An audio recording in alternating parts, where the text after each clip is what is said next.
এক দোকানে আমি একটা একটা করে রাখি, রাখার পরে এক দোকানে যদি চাঁদা চাইতো তাহলে এক দোকানে বাঁশি দিলে সব দোকানে বাঁশি দিয়ে দিত।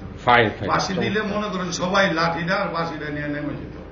তাই এটা যেহেতু দেওয়ার পরেই সন্ত্রাসীরা মনে করেন ভয় পেয়ে গেছে, এটা আর মনে করেন ওই সন্ত্রাসীরা তেমন ডিস্টার্ব করতে না। একদিন আমি এটা যে দিলাম পরীক্ষা করার জন্য এমনি একটা বাঁশি দিলাম যে আসলে অবস্থা দেখা গেল যে বাঁশি দেওয়ার সাথে সাথে সব দোকান বন্ধ এবং লাঠি আর বাঁশি নিয়ে সব লোক রাস্তায় নেমে। দেখা গেল যে এটা একটা আমাদের ওই যে সন্ত্রাস বন্ধ হয়েছে এই এলাকায় তখন ৯৯% সন্ত্রাস ছিল না। তাই এখন আবার নতুন করে কিছু সন্ত্রাস মনে করেন বাড়ছে।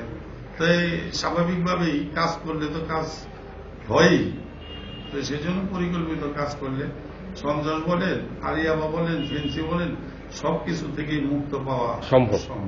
আচ্ছা, আরেকটি বিষয়, আপনার উপরে কোনো রাজনৈতিক চাপ অথবা প্রশাসনিক কোনো হয়রানি রয়েছে? স্বাভাবিকভাবে প্রশাসনিক মনে করেন আমি বিরোধী দলে রাজনীতি করি, ওই হিসাবে তো রাজনৈতিক চাপ আছে। প্রশাসনিক মনে করেন আমরা তো আর ওই ধরনের লোক না যে প্রশাসন ইচ্ছা করলে আমাদেরকে একেবারে দুর্নামে ফেলে দেবো। দুর্নাম বলতে আমরা কোনো জিনিস করেন না, সেজন্য প্রশাসনিক কোনো আমাদের সমস্যা নেই, চলতেছি, আল্লাহ চালাইতেছে। আপনি দলীয় কোনো পদ বহন করছেন? দলীয় এই ওয়ার্ডের আমি সভাপতি, মহানগরীর সদস্য। ওয়ার্ড সভাপতি, মহানগরের সদস্য হিসাবে কাজ করছেন।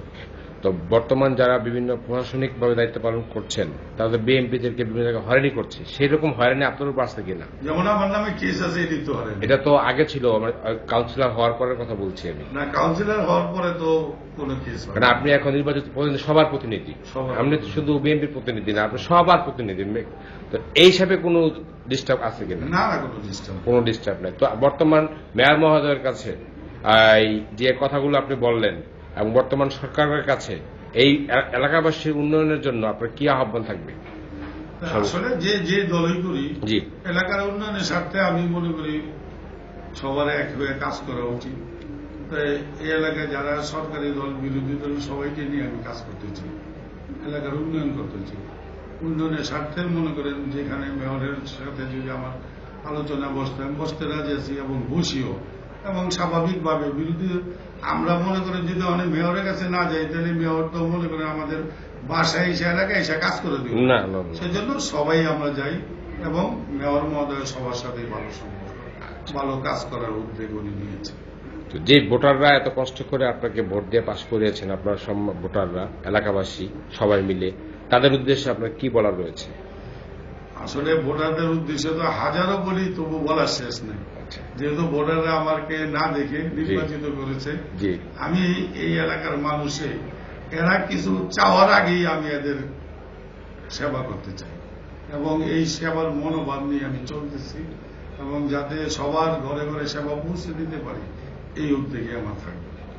এবং সবাইকে আমাকে নির্বাচিত করার জন্য সবাইকে ধন্যবাদ জানাই। পাশাপাশি আমি অবশ্যই আমাদের এলাকার প্রতিটা ঘরে ঘরে আমি যাই এবং আমার যারা ভোটাররা জানে যে বাদল ভাইয়ের ভোট দিলে আমাদের সকাল বিকাল আমাকে পারে, ওই ধারাবাহিকতা আমি রক্ষা করে চলতেছি।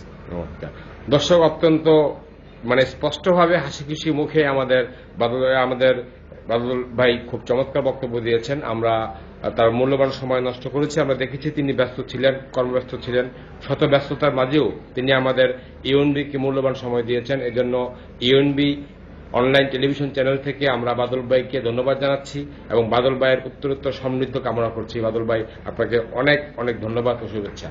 আমরা ইউএনবি যে প্রতিষ্ঠান বা এই চ্যানেলকে আমার এলাকার পক্ষ থেকে বিশেষ করে আমি কাউন্সিল হিসাবে ধন্যবাদ জানাই যে আপনারা আমার এই আলোচনাটা সম্প্রচার করবেন। আপনাদেরকে ধন্যবাদ।